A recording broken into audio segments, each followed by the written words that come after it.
Oke, selamat sore teman-teman. Oke, kita mulai ya. Untuk market review kita ya. Hari ini hari Rabu, tanggal 27. Ini mungkin minggu ini adalah minggu terakhir ya untuk 2000 Agustus 2025 ya. Jadi hari ini kita mau bahas apa? Sebenarnya hari ini adalah yang mungkin menarik untuk kita bahas hari ini nyambung dengan yang minggu yang lalu. Kita masih bicara mengenai katalis tentang ya yang berhubungan dengan RAPBN ya. Nah, ini mungkin yang lebih menarik lagi kalau kita breakdown tentang Patriot Bonds ya, Patriot Bonds. Teman-teman bisa lihat Patriot Bonds itu apa? Ini kenapa ada iklan? Nah, Patriot Bonds itu katanya ini adalah palak halus untuk pengusaha ya. Jadi ini dia sedang mencoba untuk menerbitkan sekitar 50 triliun dan kabarnya itu sudah over subscribe. Jadi 50 triliun itu berarti udah kelar lah ya. Jadi artinya uang itu sudah ada, tinggal eh, pelaksanaannya. Nah, pertanyaannya ini buat apa? Ya kan, ini kan harusnya namanya Danantara kan lu terima uang, kemudian habis itu lu ngelola uang. Ini kok nambah uang, nambah utang ya? Apakah ini adalah cara negara untuk nambah utang tetapi lewat baik kita bilang apa ya? Ya Danantara atau apa gitu kan? Tapi kita nggak tahu. Cuman ini bisa menjadi sebuah katalis. Ya katalis entah itu mungkin katalis jangka panjang maupun katalis yang dalam waktu eh, singkat ini gitu ya. Nah, apa yang menjadi katalisnya? Salah satunya adalah dari 50 juta ini, mereka akan menggunakannya untuk apa? Ini kan yang butuh kita tahu kan?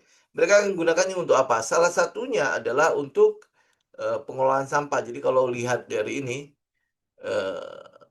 dari ini, sebentar, saya tarik dulu. Nah, ini di IG harusnya kelihatan ya. Kecilin. Oke, mungkin ini tahu kecil, tapi ya teman-teman kalau di IG kan bisa tinggal buktiin ya. Kalau teman-teman yang di komunitas kan udah dapat ya PDF-nya ya. Nah, ini adalah salah satunya yang salah banyak ya, salah banyak dari proyek-proyek yang sedang diincar oleh Danantara ya. Yang pertama adalah Waste to Energy (WTE). Ya, ini berarti yang sampah ini kan lagi ini ya, lagi hype-hype-nya sekarang. Dananya kurang lebih berapa? Dananya mungkin akan dibutuhkan itu adalah sekitar 50 sampai 60 triliun. Nah, apakah 50 ini langsung dicemplung di sini? Kelihatannya sih harusnya tidak mungkin ya. Ya, tetapi ya mungkin apa bisa aja kita kan nggak pernah tahu apa seperti apa ya apa dia punya pengurusan, dia punya penggunaan dana dan lain sebagainya. Tapi ya oke lah kita kita bisa lihat ya beberapa data di sini. Kemudian ada namanya Nickel Processing Hub. Ini yang berhubungan dengan Eramat ya. Eramat ini juga teman-teman juga tahu lah ini juga juga lagi cukup banyak ya. Cukup banyak dibicarakan. Kemudian habis itu kerjasama energi dan air dengan ACWA Power. Ini juga dengan luar negeri ya. Tapi ini kalau lihat dari ini partnernya itu adalah sama Pertamina ya. Oke, jadi gas gas untuk renewable ya, kemudian gas untuk energi ya. Nah, ini saya nggak tahu apakah ada hubungan dengan ini gas kita sampai ke industri itu kurang dan lain sebagainya ya. Nggak ngerti juga lah. Tapi yang jelas ini banyak sekali proyeknya ya. Kemudian ada Klor Alkali, ini yang di Cilegon yang bareng amat TPIA. Kemudian habis itu Kampung Haji. Nah, Kampung Haji itu harusnya nggak mungkin pakai di dalam negeri ya. Ini pasti ada di daerah luar.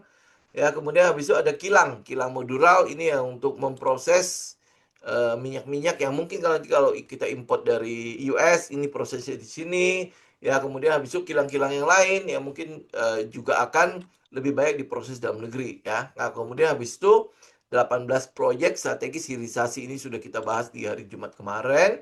Ya, nah tapi hari ini mungkin teman-teman kalau misalnya lihat dari 50 triliun yang mungkin akan didapat oleh Patriot Bonds itu, dia akan alokasikan kemana? Yang paling pertama yang mungkin sangat urgent sekali sifatnya itu adalah dari apa program Waste to Energy. Kenapa urgent? Karena itu sudah ditugaskan ke Danantara harus selesai dalam 18 bulan per 25 Agustus 2025 kemarin. Jadi dalam 18 bulan ini yang urusan soal sampah-sampah ini harus selesai, ya.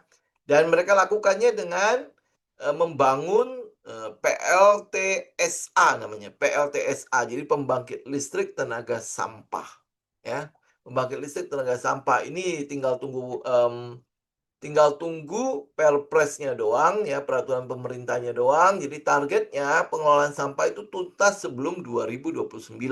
Jadi kalau teman-teman lihat ya, ini sebenarnya sudah ada Kepres ya kalau tidak salah di tahun 2018 itu sudah ada instruksi dari presiden untuk mengusahakan sampah itu bisa jadi energi dari 2018. Makanya ada yang di kalau yang di Jakarta itu ada di Rorotan, ya Rorotan, kemudian habis itu Tangerang Selatan kalau nggak salah ada satu, kemudian di Solo juga ada satu, ya kemudian habis itu ada beberapa yang sedang berlangsung, ya tapi ini mungkin tidak diekspos aja ya.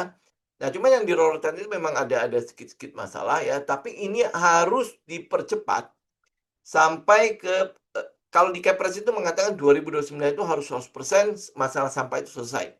Ya, tahun ini di 2025 itu berapa persennya gitu ya. Tapi yang kita mau lihat ini yang terbaru. Nanti akan diperbarui dengan Perpres ya untuk percepatannya sehingga di 2020 di 18 bulan ya, 18 bulan pasca Perpresnya keluar itu harus selesai. Ya ini aja. Iya makanya kan kenapa kita lihat pasar itu kayaknya mulai itu ya, mulai memprice in di daerah sini. Nah, yang menjadi pertanyaan kan sebenarnya emiten mana yang kena dampaknya kan? Semua orang kan pasti udah ngelihatnya ke Toba, benar ya? Semua orang udah lihatnya ke Toba salah satunya ya, karena Pandu Syarina juga adalah wakil ketua Danantara ya. Jadi ya paparannya harusnya ada lebih gampang komunikasi dengan, pengurus Danantara, keluar uangnya mungkin juga akan gampang, itu kan asumsinya kita gitu kan. Nah kemudian, kita sempat breakdown, ya memang tidak terlalu banyak ya emiten-emiten yang benar-benar berhubungan dengan sampah ini. Ya ada satu ya ternyata ya, ada satu, cuma tidak terlalu bagus-bagus banget, ya tetapi ini kan akan jadi, proyek prioritas yang harus dituntaskan dalam waktu yang cepat.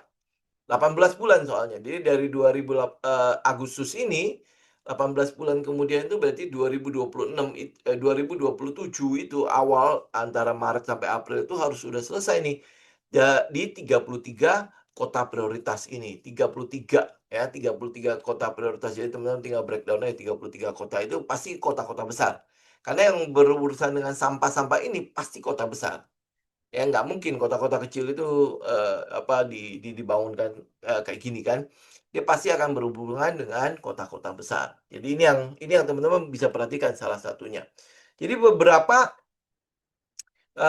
emiten salah satunya ada Toba kalau kita lihat teknikalnya si Toba ya, mana sih? Sebentar. Ya, ini sudah hampir boleh dibilang sudah memprice in keadaan itu ya. Ya kalau kita lihat ya, ini kan soalnya kenaikannya sudah sejak apa ini, bulan April ya. Bulan April di mana di situ sudah ada pengumuman mengenai ekspansinya si Toba dari batubara menuju ke, pembangkit listrik kan, ya entah itu tenaga, energi baru dan terbarukan, ya mungkin dia untuk hidronya dan lain sebagainya, ya. Ini yang sudah terjadi. Jadi dari April sampai hari ini itu harusnya sudah 100% lebih. Ada salah satu alumni kita sudah 100% lebih, tapi nggak tahu, dia masih simpan apa enggak ya. Tapi kalau teman-teman lihat dari April, ya ini April kan, ya dari April sampai hari ini, Toba itu sudah naik 425%. Jadi artinya pasar sebenarnya udah memprice in kalau seandainya pun Toba akhirnya memenangkan, proyeknya listrik ini dan lain sebagainya kan. Nah, cuma ini kan 18 bulan. 18 bulan apa bisa Toba tangani sendiri. Yang mungkin kita butuh cari itu adalah, apakah ada emiten lain yang terdampak gitu? Apakah ada emiten lain yang mungkin akan diikutkan di dalam, proyek ini? Ya kalau kita ketemu adalah Oasa kan ya, Oasa. Oasa ya, hari ini sebentar saya buang dulu itu semua. Oke, nah OASA Teman-teman kalau lihat ini ya, lihat dia punya, volume ya, lihat dia punya volume, itu kayaknya memang, tidak terlalu ini ya, tidak terlalu menyenangkan ya volumenya itu ya, seperti, saham repo ya. Ya benar ya teman-teman ya, teman-teman bisa lihat ya, ini terutama sejak apa nih, sejak 2023 ya, dari bulan Juni ya, dari bulan Juni 2003 itu, volumenya itu tidak bisa diapa-apakan ya, teman-teman bisa lihat ya. Ya, volume-volume ini. Nah, yang menjadi pertanyaan apakah katalis ini bisa mempengaruhi si OASA atau tidak? Ya itu butuh inilah ya, kita butuh, nge-breakdown itu. Kalau yang di komunitas kan kita udah breakdown ya. Nah, itu apakah cukup menarik, dengan OASA? Karena untuk yang benar-benar yang berhubungan dengan sampah, energi apa, yang PLTSA itu adalah si OASA. Kita nggak punya lagi emiten lain yang benar-benar punya pengalaman di bidang persampahan ini selain dia. Ya kan dia punya kontrak sekitar 2 triliun lebih ya sama vendor dari Cina ya, dari vendor dari Cina. Ya dan sampai sekarang kalau tidak salah itu masih dalam proses pembangunan. Nah, apakah dia bisa terima ya, proyek-proyek yang sekarang? Oke, jadi teman-teman nanti tinggal cek aja kalau dari volumenya saya tidak gitu senang ya. Nah, kalau misalnya sudah tidak ada, maka emiten apa yang harus kita kita incar untuk sampah ini? Salah satunya adalah yang bangun. Mau nggak mau kita harus mencari yang bangun. Ya, kan sampah ini sebenarnya gini, kalau dia dapat proyeknya, dia akan dapat recurring income-nya kan. Kenapa? Karena akan nanti ada namanya bahasa kerennya adalah tipping fee ya, tipping fee. Jadi, sampah itu diolah, kemudian habis itu kan, apa, listrik yang dihasilkan itu langsung dijual ke PLN. Jadi ada recurring income-nya untuk mereka yang mendapatkan proyeknya. Nah, kalau lihat Toba, ya kita udah paparin itu ya, kalau kita lihat Toba, ini mungkin recurring income-nya itu tidak besar-besar banget ya, tidak besar-besar banget dibandingkan kalau seandainya si Oasa yang menang. Ya kalau Oasa yang menang itu benar-benar akan menjadi, satu proyek turnaround buat si Oasa dibandingkan dengan si Toba. Oke, nah tapi masalahnya adalah untuk si Oasa pendanaannya itu dia nggak kuat, ya dibandingkan dengan Toba. Ya karena itulah makanya kalau secara teknikal sebenarnya udah, eee, ya mungkin masih lebih lebih murah si Oasanya, untuk mem-price in apa, proyek ini juga jauh lebih murah daripada si Toba. Tetapi yang butuh kita cermati itu adalah apakah benar dia masuk gitu loh. Ya kalau dari sisi pendanaan segala macam ya jelas dia dia mungkin mungkin tidak akan dipilih gitu. Kenapa? Karena nggak kuat. Ya tidak kuat masalahnya. Tapi bisa jadi ada sebuah kejutan di mana karena ini 18 bulan, kalau cuma dibebankan di satu perusahaan doang, itu mungkin nggak kekejar, karena dia ada 30 kota kan yang harus dibangun kan. Ya, jadi otomatis pasti akan disebar. Harusnya akan dapat beberapa, ya harusnya ada beberapa yang menang nih.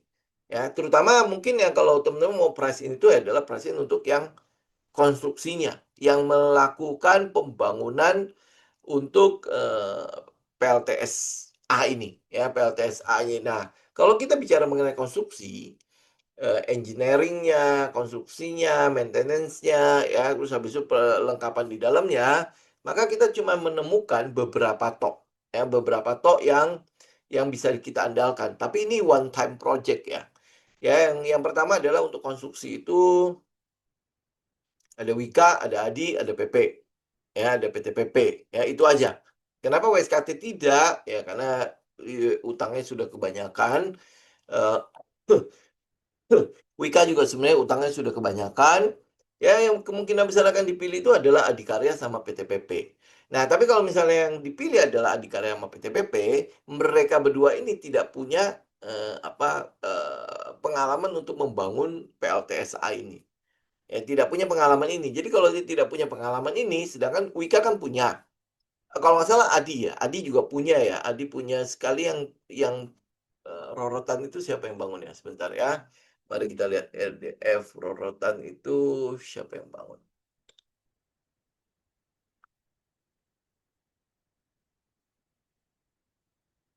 Oke, Pemprov DKI tapi yang bangun siapa ya?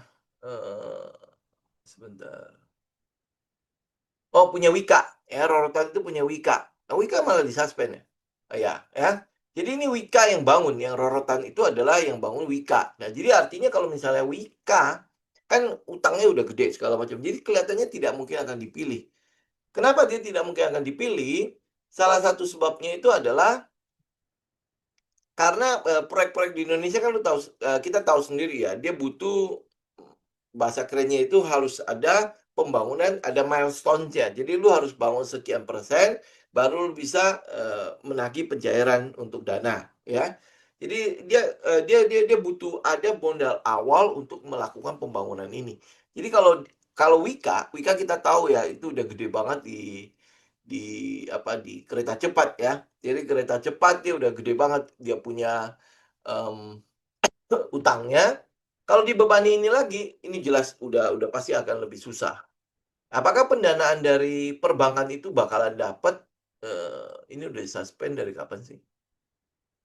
Oh ya, udah disuspend dari Februari sih Wika. Ya, berarti kan ini ada sesuatu kan di Wika kan. Nah, jadi kalau lihat kayak gini, kemungkinan besar dia mungkin tidak akan dipilih. Jadi kita tinggal punya PTPP sama ADI. Ya, tapi ini proyek yang sekali doang ya. Nah, kalau PTPP sama ADI, itu dia tidak punya pengalaman dalam membangun beginian. Ya, apakah dia akan mengikut sertakan konsorsium? Jadi mungkin ada OASA di situ sebagai eh, apa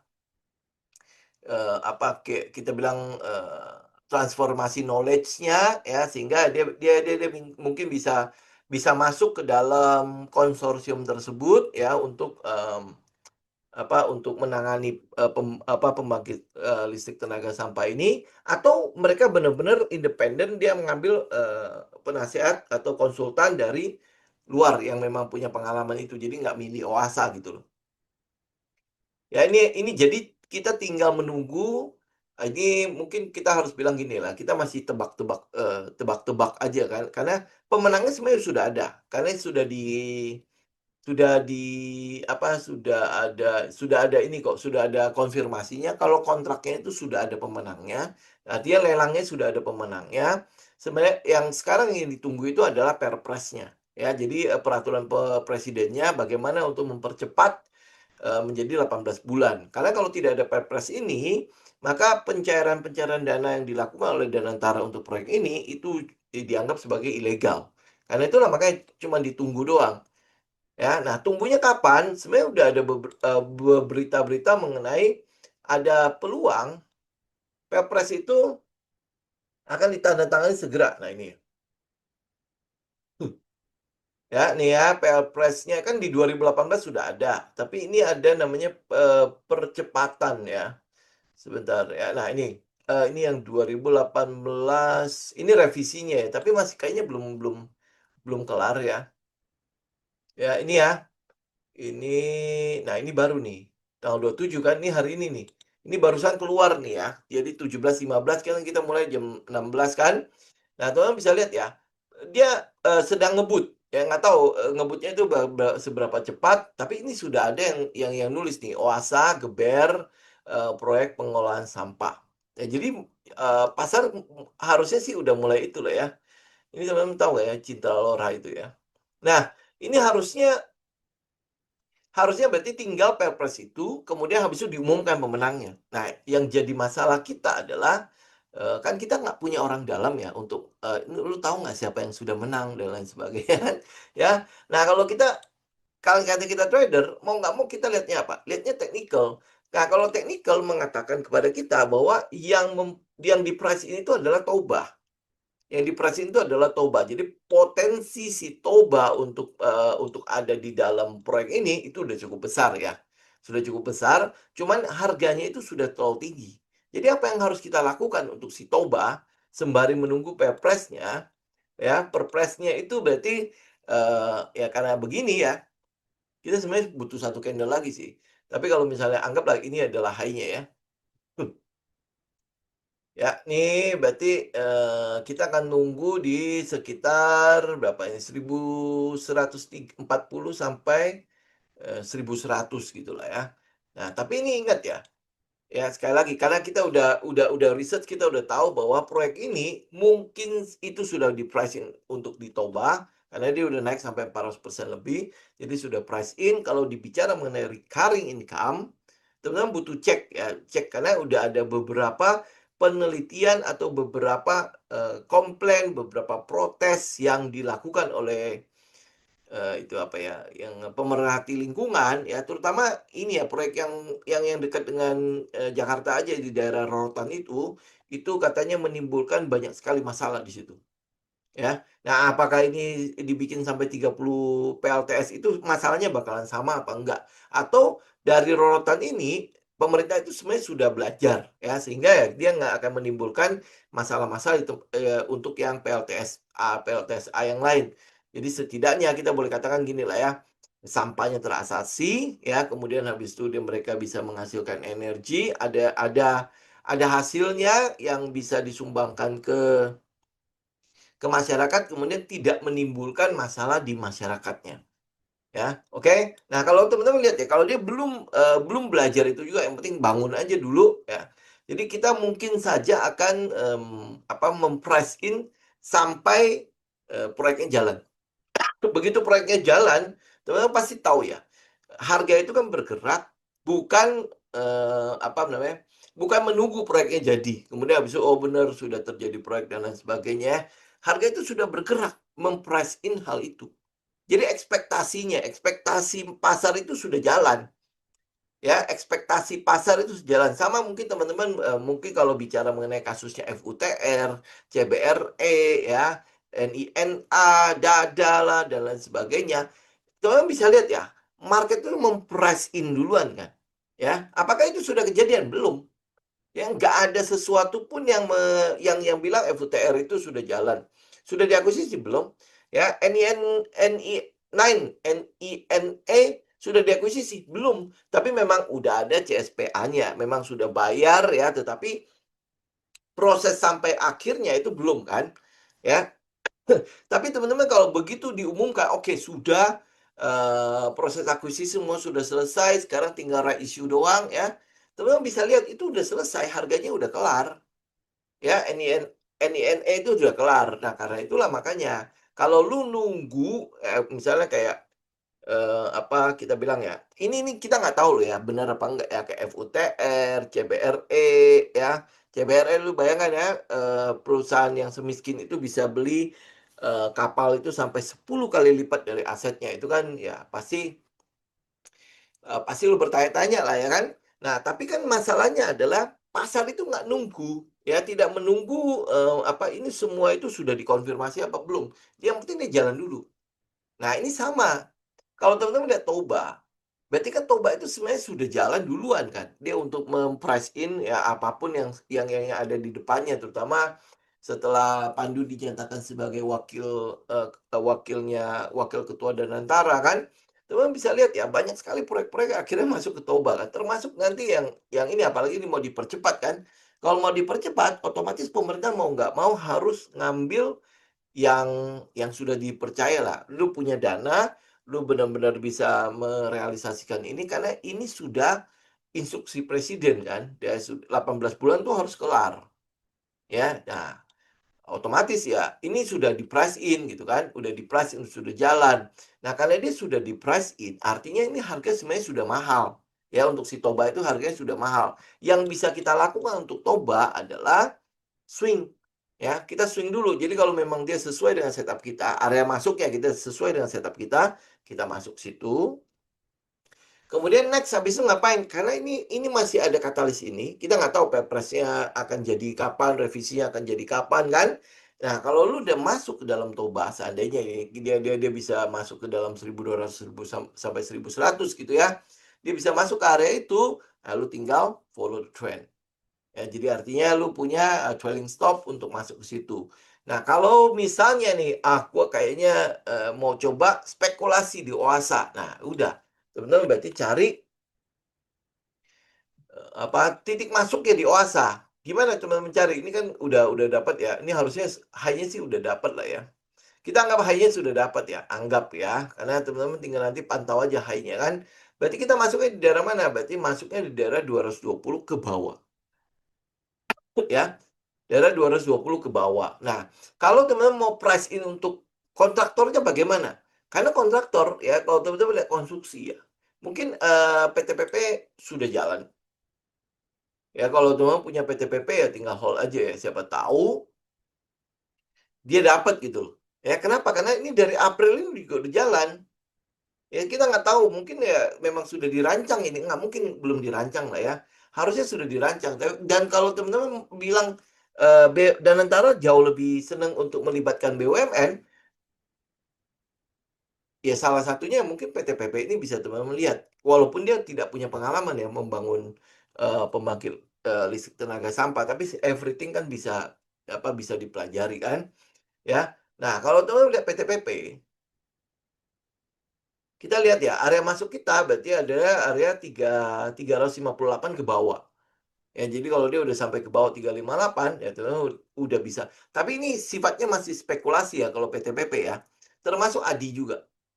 Ya, ini sifatnya spekulasi karena kita lihatnya teknikalnya. Teknikalnya sudah jalan. Nah, pada saat dia jalan itu emang dia pricing apa? Lu bingung nggak pada saat dia jalan waktu April sampai jalan sampai kapan nih? Jalan sampai Juni. April sama Juni PT-PP itu jalan kenapa ya? Ya, ya. Nah, hari ini kita mulai mencoba untuk menerka-nerka gitu ya, bahwa mungkin saja ada titik terang di mana PT-PP itu bisa jadi pemenangnya si proyek, PLTS ini gitu loh, ya. Nah, salah duanya itu adalah yang swasta. Swasta itu ini cuman curiga doang ya, kenapa? Karena kita lihat teknikalnya, dia pricing-nya buat apa? ACST. Ya, ACST tiba-tiba naik, ada apa gitu loh, ada angin apa pada ACST? Ada urusan sama Astrain National? Nggak ada. Ada urusan sama UNTR? Nggak ada, ya kan? Ada urusan lagi apa, dia dapat pembangunan apa lagi? Kayaknya tidak ada sama sekali ya. Jadi hampir boleh bilang konstruksi, kita nggak menemukan adanya katalis yang bisa menggerakkan, saham-saham konstruksi ini, ya.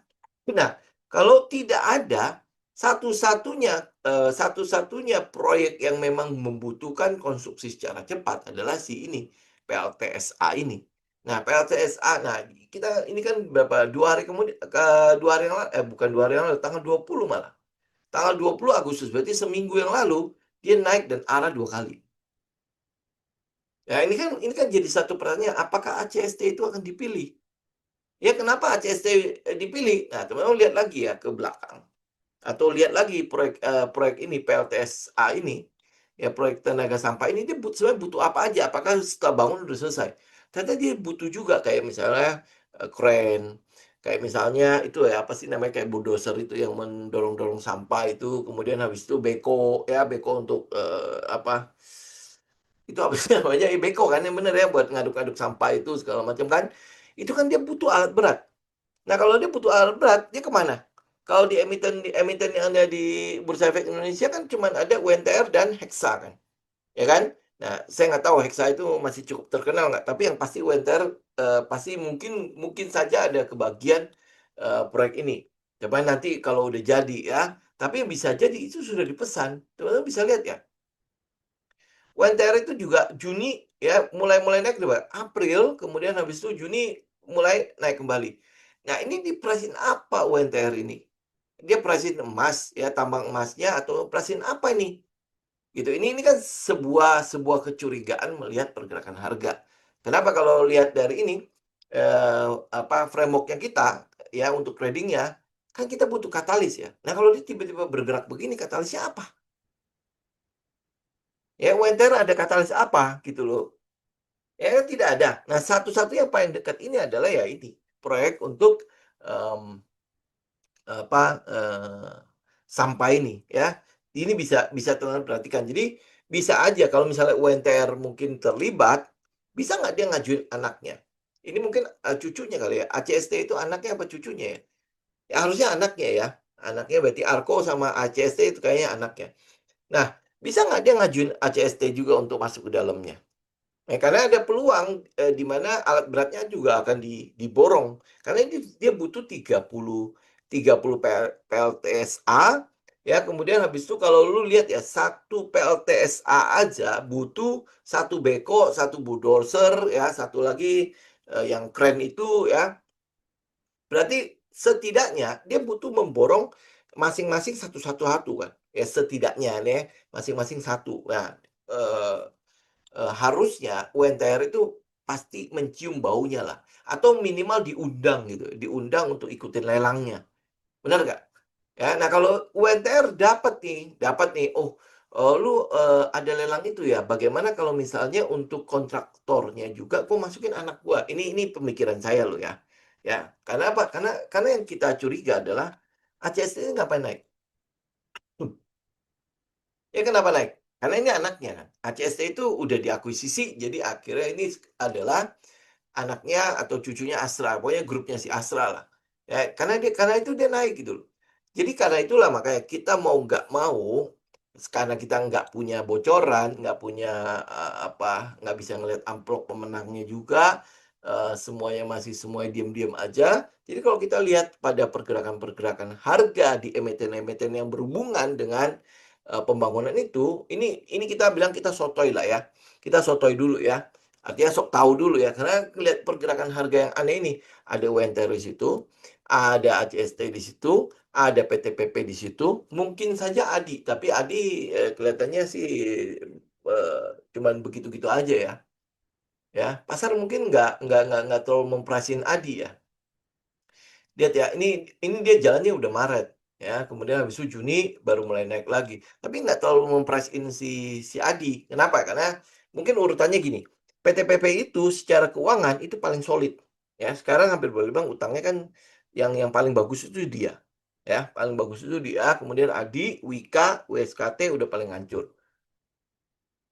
Ya, itu jadi otomatis teman-teman, jadi kalau lihat konstruksi, konstruksi berarti one time project ya. Kalau sampai menang kemungkinan besar ada, PT-PP di situ, ada, Adikarya di situ, ada berarti ada ACST di situ.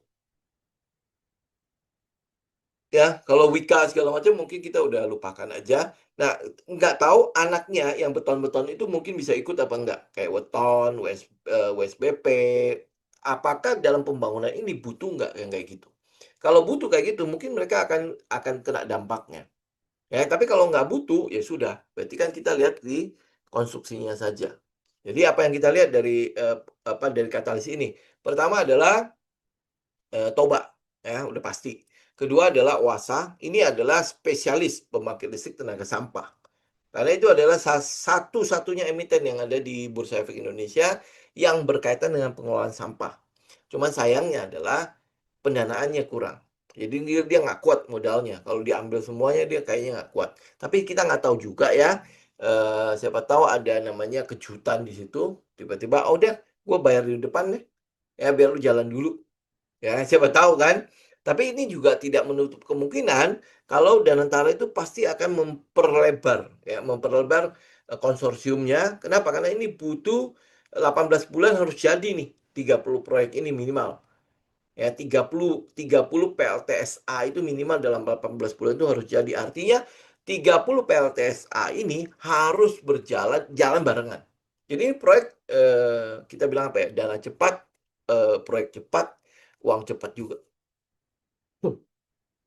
Ya, jadi ini pasti katalis yang akan diperhatikan banyak orang. Jadi ya balik lagi ya. Jadi emiten-emitennya adalah satu, kita berhubungan dengan Toba, udah ya. Kemudian habis itu ini Oasa yang paling menarik sebenarnya. Cuman ya itu ya masih masih sangat-sangat buta lah di daerah Oasa. Tapi kalau misalnya lihat pasarnya, pasar kelihatannya tidak memprice in dia.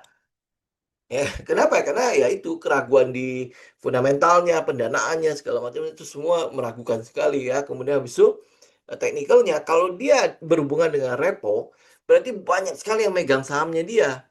Ya, nanti ya kalau misalnya dilepas itu otomatis harganya pasti masih akan gonjang-ganjing. Itu makanya untuk si Oasa itu ya masih tanda tanya besar lah.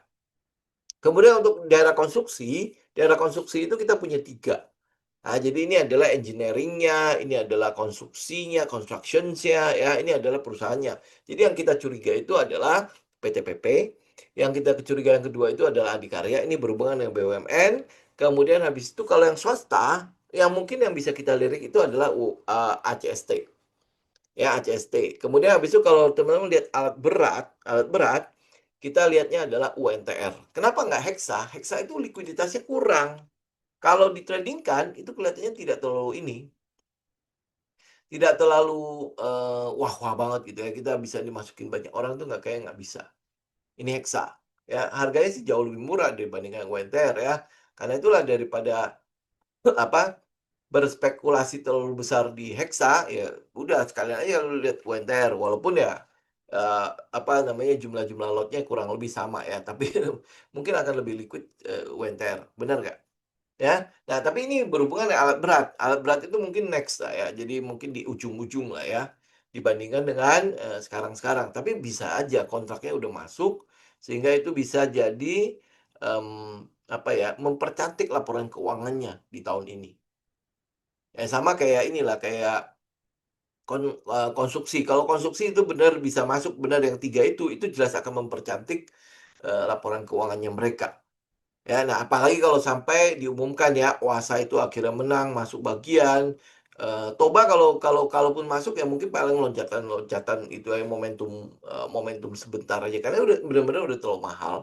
Mahal itu dalam arti, dia sudah naik, udah lumayan tinggi.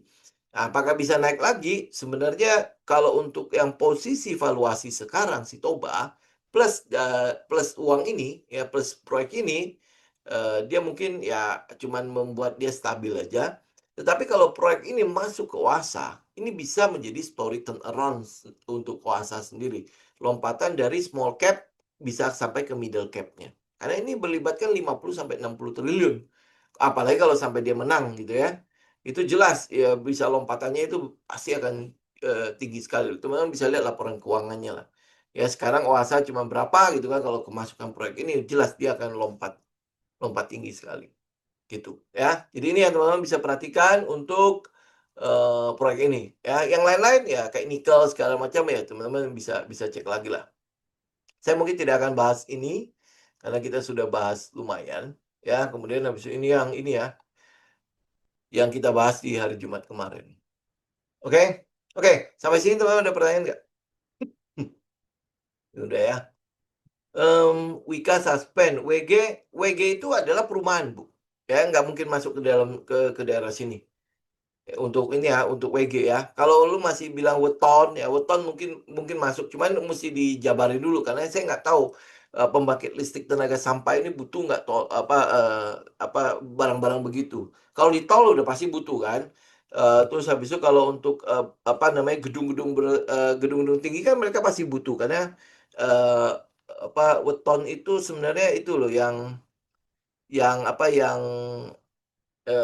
itu loh bangun apa, partisi-partisi yang teman-teman lihat di ini ya, di luaran kalau apartemen itu kan dipasang kayak satu-satu kayak puzzle gitu kan. Nah itu dibikin oleh, ya weton-weton ini gitu loh. Ya kayak misalnya, teman-teman lihat kayak RLT gitu kan, itu kan ada bantalan-bantalan, kereta apa, rel kereta kan. Nah itu dibikin sama si beton-beton itu ya. Tapi ya kita nggak tahu ya. Nanti, kita lihat dia butuh apa enggak, karena saya bukan ahli juga di situ kan, ya.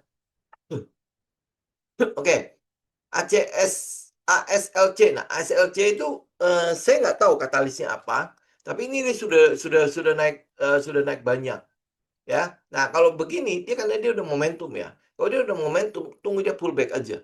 Udah, ya. Nah, sembari pada saat, nunggu dia pullback, ya lihat aja dia dia ada apa nih.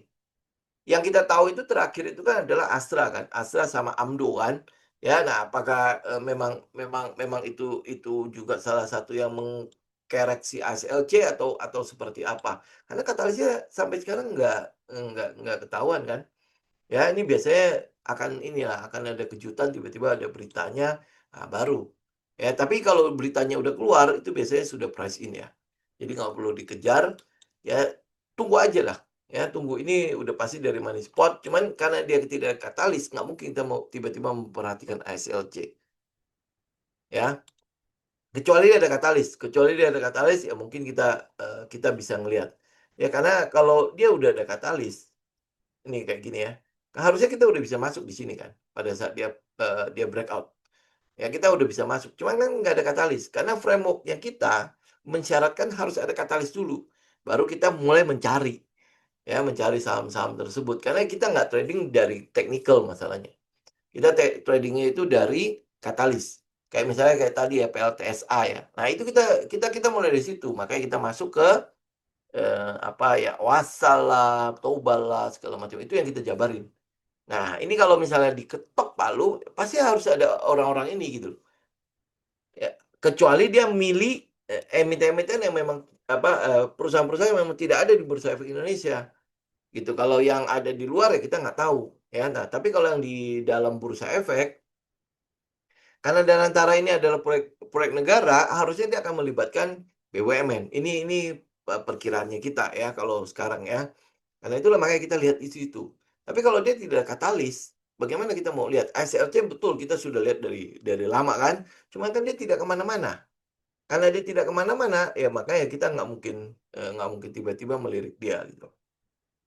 Gitu ya. Sekali lagi karena kita nggak apa namanya, eee, analisa kita tidak based dari technical saja gitu, atau jauh jauh lebih banyak kita analisa itu dari dari katalis dulu, baru kita masuk mmm, ke fundamental, ke technical. Karena jujur ya, kenapa kenapa kita melakukan seperti itu, karena pergerakan harga itu bukan bergerak karena technical, ya. Bukan karena technical, tetapi dia mem-price in sesuatu, gitu. Atau kamu bisa lihat deh, kayak misalnya gini, mmm, apa, FUTR deh, atau CBRE deh. Ya itu kan adalah sekarang yang lagi hype-hype-nya kan. Sebenarnya kalau lihat technical bisa masuk? Nggak bisa. Ya, overbought overbought semuanya itu sudah jenuh jenuh jenuh beli. Tapi orang kenapa masih beli terus? Ya karena dia mengejar kan, mengejar ekspektasi kan. Ya kan? Nah, ekspektasi inilah yang menggerakkan harga. Jadi teknikal itu nanti nyusulnya. Nah, begitu ekspektasinya ternyata tidak seindah yang diceritakan, ya harga kan hancur kan? Gitu kan? Nah, teman-teman lihat kalau misalnya harga hancur, terus kita bicara, "Oh, ini teknikal yang benar." Enggak, dia nggak bergerak karena teknikal. Karena itulah makanya framework-nya kita mulai dari katalis. Karena ada ekspektasi. Kita bilang ya bahasa kerennya itu adalah price in expectations. Jadi pasar ini ekspektasinya apa? Gitu. Nah, harga itu mulai bergerak ke situ. Makanya bahasa kerennya itu adalah market discount everything. Gitu, dan itu kalau misalnya diketok palu, benar ya, Adikarya, PT PP menang ya untuk, proyek ini. Ya udah, teman-teman mungkin akan lihat dia sudah price in, kalau berita itu sudah nongol, gitu kan. Kurang lebih kayak gitu, gitu loh. Nah, tapi kalau misalnya, pada saat diumumin, ternyata valuasinya masih bisa naik. Nah, harga tetap akan jalan. Tapi kalau misalnya ekspektasinya misalnya 100, ternyata waktu diumumkan, ternyata cuma ekspektasi 80, ya harga turun menuju ke fundamentalnya. Gitu. Itu teorinya dan itu berlaku berlaku banget. Jadi tidak ada teori yang mengatakan bahwa harga itu bergerak karena teknikal. Nggak ada, gitu. Karena ekspektasi. Gitu ya. Jadi artinya ekspektasinya apa, itu yang butuh, apa namanya, butuh kita perhatikan. Oke. WRG coret aja, Pak, ya. Cek aja broker summary, kita akan tahu kenapa dicoret. Oke. Ya, lagian sekarang, apa namanya, porsi masyarakatnya, saham-saham di masyarakat sudah 73% untuk WRG. Jadi udah coret aja, nggak usah ditunggu lagi. Oke, next, habis itu P1. Oke, nah kita lihat ya, ini P1 ya. Saya buang dulu ini semua. Ini P1 ya. P1 itu untuk properti semua, itu kalau teman-teman punya, teman-teman hold aja. Kayak BSCE, ASRI, ya, P1, sebentar, satu lagi apa ya? Saya kok lupa ya. Ya, P1, ASRI, BSCE, CTRA, segala macam ya. Itu teman-teman kalau punya, teman-teman hold aja. Karena kita udah tahu bahwa market itu sekarang sedang bergerak menuju kepada pemotongan suku bunga. Ya, apalagi Bank Indonesia itu udah pasti masih punya ruang untuk memotong terus. Ya, ini kan sekarang masih di 5% lebih kan, dari 6% kan, sekarang masih di 5%. Mungkin dia masih bisa turun lagi. Ya, apalagi Bank Indonesia sudah memprediksi atau meramalkan, bukan memprediksi, sudah meramalkan kalau The Fed itu masih akan potong 2 kali lagi. Ya, 2 kali tahun ini. Jadi September ini 17 akan dipotong. Kemudian nanti yang satunya lagi antara Oktober atau Desember. Kayaknya si Oktober sih nggak mungkin lah. Jadi mungkin dia akan potong di Desember. Kalau jadi, ya. Nah, kalau misalnya The Fed aja potong 2 kali, potensi untuk Bank Indonesia masih menurunkan itu masih cukup besar. ya. Dan kemudian dia perlu melakukan penurunan suku bunga agar agar ini ya, dana-dana di dalam negeri itu murah, ya. Kalau enggak, ya pengusaha-pengusaha juga nggak bisa bergerak karena suku bunganya masih tinggi. Teman-teman lihat ya, Bank Indonesia sudah potong berapa kali tahun ini? Ya, sedangkan suku bunga yang berlaku di perbankan itu tidak ngikutin loh. Masih lama sekali, masih belum turun-turun juga.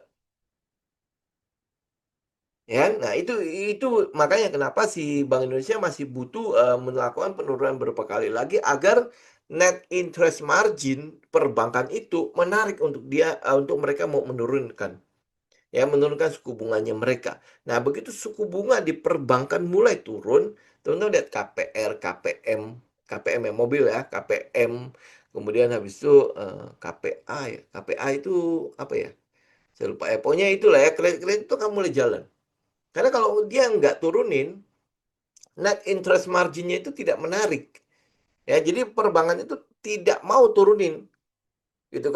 Tapi kalau misalnya net interest marginnya apa perbedaan antara suku bunga obligasi dengan suku bunga kredit itu sudah mulai besar, ya, nah itu yang akan mendesak ya si perbankan itu akan mulai menurunkan suku bunga. Karena kalau enggak, ya ekonominya nggak jalan.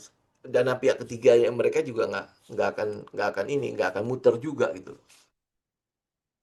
Ya. Kenapa dia nggak turunin? Ya karena itu tadi net interest marginnya itu masih belum menarik untuk operasional si perbankan itu. Tapi kalau dia udah mulai turun, udah mulai ini net interest marginnya sudah mulai menarik, itu pasti akan ada penurunan. Nah, penurunan itu terjadi, properti pasti akan diuntungkan, itu udah pasti. Ya, properti akan diuntungkan. Kemudian habis itu kalau apa namanya suku bunga udah mulai turun, perbankan itu pasti akan diuntungkan juga. Terutama karena adanya KPR kredit yang mulai jalan, ya mungkin KPR mulai duluan lah. KPR, kemudian habis itu kredit usaha itu namanya apa ya? Kredit usaha ya kayak gitu segala macam itu akan mulai jalan. Nah, kalau kreditnya udah mulai jalan, perbankan pasti akan mulai menarik. Ya, itu yang kita lihat ya. Jadi kalau pemotongan suku bunga itu tinggal tunggu apa ketok palunya doang sih.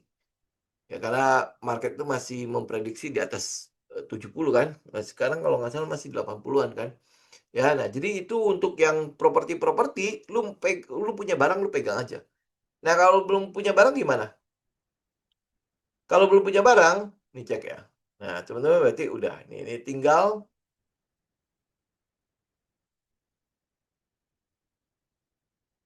oke, udah. Ya, nah ini kalau ini ya untuk si si Pewon ini kan dari yang ini kan, tadi kan dari sini. Ya, kalau teman-teman sudah masuk. Nah, kalau sudah masuk kan berarti sudah pegang kan? Ini sebentar ya, ini saya buang dulu. Nah, kalau di sini teman-teman sudah masuk di 61,8 sudah masuk, ya berarti teman-teman udah pegang barang kan? Udah tinggal hold aja. Nah, kalau belum masuk, kita ada satu lagi nih. Jadi dari sini ke sini, ya moga-moga dia masih akan turun lagi sampai ke 370 ya, 370-an. Pokoknya di bawah inilah. Ini sebenarnya udah di bawah 50 sih. 378 ya, di bawah 78 teman masih bisa collect ya, kemudian habis itu teman-teman bisa hold gitu ya. Nah, termasuk dengan BSDE. Kalau BSDE udah, teman-teman kalau udah punya barang udah tinggal hold aja, mau ngapain lagi. Ya, ini waktu breakout aja. Ini teman-teman harusnya masih dapat. Saya buang dulu ini semua. Ini waktu breakout, kan kita sempat bahas ya, BSD ya. Kalau breakout lu ambil, ya. Breakout lu ambil, jadi kalau lu udah punya barang, lu tinggal hold aja. Sudah. Jadi hampir boleh bilang tidak ada apa trennya si properti ya sudah jalan begitu. Jadi udah teman-teman udah tinggal hold saja untuk yang properti udah nggak usah diapa-apakan. Ya berarti tinggal trailing stop aja. Ya. Oke, jadi artinya kalau udah punya properti sudah hold aja. TOTO gimana? Ini kayaknya jarang jarang kedengeran ya.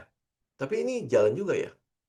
Nah, ya jadi kalau misalnya dia kayak gini, teman-teman bisa perhatikan. Ya kita nggak tahu kejutan-kejutan yang akan keluar seperti apa karena pengumuman apa pemenang lelangnya kan belum keluar sama sekali. Ya harus tunggu Perpresnya kan, baru baru dia bisa umumin kan kira-kira siapa yang ikut dalam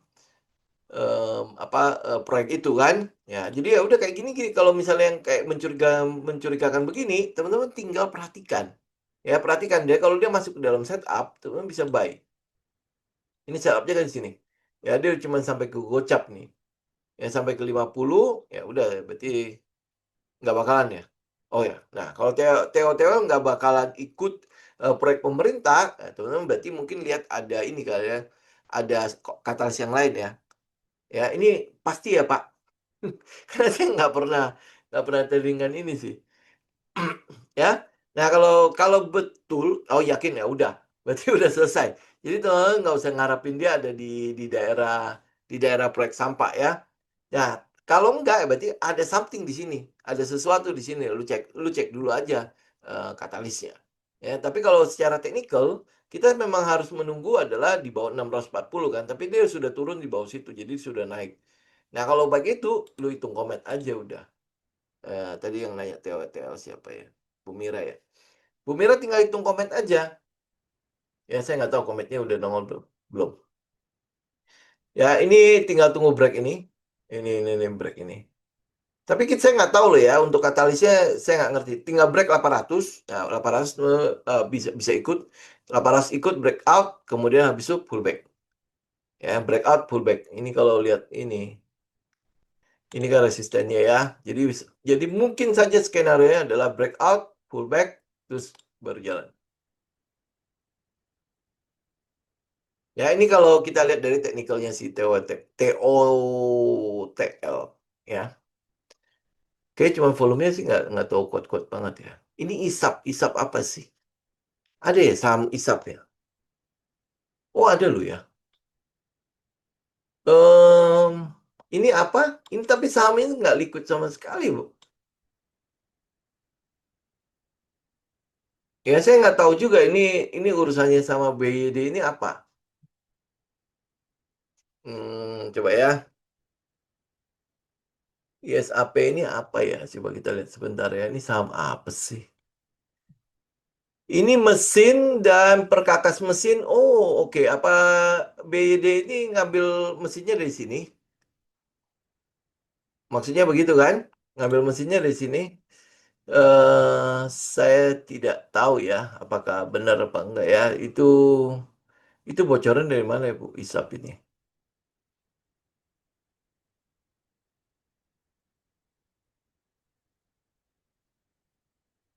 Hmm, tapi dia, iya kalau kalau dari teknikal ya, kalau dari teknikal itu sebenarnya dia tidak liquid ya, Bu. Ya, tidak liquid terus habis itu, ya ampun ini, oh oke. Ya, saya ini ya, kalau harganya segini, saya bisa pastikan itu rumor kan, benar ya? Ya, kalau katalis untuk yang isap dari ke BYD ini dipastikan adalah rumor, karena harganya itu di bawah ini. Lihat nggak? Ini setelah IPO, sorry ya, dan ini kelihatannya masuk FCA ya. Ya kan, udah pemantauan khusus kan, jadi naiknya paling cuma 10% kan. Nah, kalau biasanya kayak gini, itu dipastikan masih rumor. Ya, jadi daripada untuk ikut-ikut rumor begitu, saya sih enggak. Ya, saya sih nggak bakalan ikut. Ya, tapi teman-teman tahu lah ya, mungkin kayak FUTR, NINE, DADA, CBRE, segala macam kan. Ya, teman-teman selidiki dulu, teman-teman habis itu bisa lihat rumornya. Jadi artinya gini loh, kalau dia jalan berdasarkan rumor, lu ngambil barang juga pasti susah, ya kan? Nah, jadi lebih baik udah tunggu rumornya jadi, oh bener apa tidak. Nah, setelah dia bilang bener, nah lu tinggal lihat setup lu ada nggak di daerah situ. Ya kalau dia ada, lu masuk. Kalau dia nggak ada, sudah nggak usah masuk. Gitu. Ya, jadi daripada kita trading rumor, namanya rumor kan, berarti kan belum tentu jadi. Sama kayak misalnya kayak PLTSA gitu. Ini kan kita spekulasi, ya, tapi spekulasinya clear ya. Ya artinya dia bukan kita nggak data-datanya nggak data-data kosong gitu loh. Kayak misalnya ini ISAP sama BYD. Ya kita nggak tahu betul memang dia Dia dia pabriknya memang apa, kayak spesialisasi mesin-mesinnya si BYD kan. Tapi menurut saya BYD itu adalah, perusahaan yang besar sekali di Cina sana. Kita saja masih masih ambil mesin dari sana kan, ya. Nah, apakah dia sebegitunya percaya dengan mesin-mesin Indonesia dibandingkan dengan mesin-mesin mereka gitu. Ya kalau misalnya, apalagi dia punya kapal kan, ya kapal yang itu yang gede banget itu kan, dia bisa aja bawa mesin dari sana. Ya jujur aja kalau misalnya bicara mengenai mesin ya, mesin di sana lebih presisi. Cuman kalau memang dibawa ke sini, lu mesti bareng sama teknisinya mereka. Karena kalau enggak, lu nggak bisa ngapa-ngapain, nggak bisa atur, nggak bisa apa-apa ya. Mesinnya bakalan lu bilang jelek banget. Enggak, sebenarnya enggak gitu. Mesin di sana juga bagus gitu. Nah, saya tidak tahu bagaimana kualitas mesinnya si Isap. Ini Isap aja saya baru pertama kali ya ngelihat, oh ada loh ya saham ini ya, gitu ya. Nah jadi oke ya balik lagi. Apapun itu masih berdasarkan rumor kan, ya. Nah, buat saya daripada kita trading sesuatu yang nggak jelas, kemudian habis itu masuk, oh, ini di-suspend dan sebagainya kan, jadi kemakan di situ kan. Jadi lebih baik udah, kita lebih baik ya tunggu saja, rumor itu menjadi sebuah realita. Pada saat dia jadi realita, lu baru analisa, itu masih nggak telat. Orang bilang buy high, sell higher aja. Gitu. Kalau benar itu adalah, kita bilang apa ya, pemasok mesin untuk BYD, nah setelah dia clear begitu kita hitung masih bisa kok untuk ini, itu ya. Nah, coba bayangkan, kagak mungkin lah mereka ngambil mesin di Indonesia ya. Selama BYD kan iya itu dia kan dikirim, makanya kan, apa, agak agak rumor ini gimana ya, nggak punya dasar gitu loh. Ya, ya kecuali mungkin kalau apalagi kalau misalnya saya nggak pernah itu ya nggak pernah lihat mesin-mesin di sana ya, ya mungkin saya percaya gitu loh dia mau pakai mesin-mesin Indonesia. Tapi karena saya udah apa kayak lu tahu nggak teman-teman mesin mie aja, mesin buat mie ya di sana kan mesin mie bagus banget. Beli mesin bakso juga bagus banget ya. Nah, saya pernah import mesin itu ke Indonesia. Ya, yang jadi masalah kita adalah kita nggak punya teknisi untuk ngatur itu, sehingga, mie-nya yang jadi kok jelek banget. Tapi begitu kita kirim teknisinya balik, ke sini kemudian diatur, itu bagus banget. Termasuk, mesin baksonya, itu mesin bakso yang bener-bener, hand free, nggak mungkin hand free lah ya, maksudnya, kita tuangin itunya kemudian habis udah keluar semua, itu bersih banget gitu. Ya maksudnya, dalam arti, pembuatan segala macam bulatnya juga konsisten dan sebagainya. Kemudian kenyal dalamnya juga, teman-teman pernah lihat nggak, bakso ya, bakso dalamnya itu bisa bolong-bolong kalau digigit tuh kayak masih ada, masih kuahnya itu masih ada di dalamnya.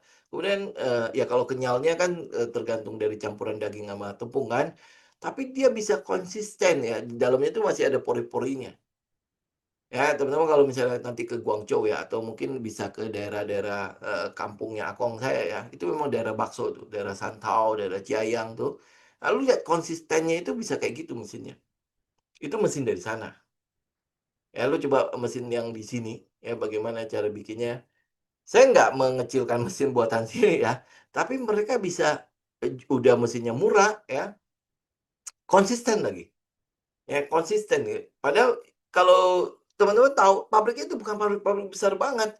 Itu hampir boleh dibilang di sana dibilangnya pabrik rumahan gitu. Tapi dia bikin mesin gitu.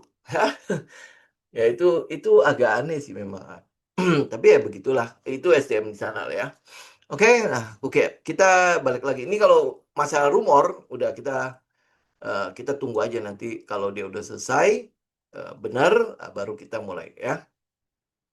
Oke, THPG gimana? Kalau THPG sampai sekarang sih saya masih melihat dia, pullback-nya masih cukup sehat ya. Oke, nah teman-teman bisa lihat ya, ini kan naik nih, dari sini sampai sini ya, kemungkinan besar mungkin dia akan pullback-nya lumayan dalam ya, karena dia udah naiknya juga udah lumayan gede kan.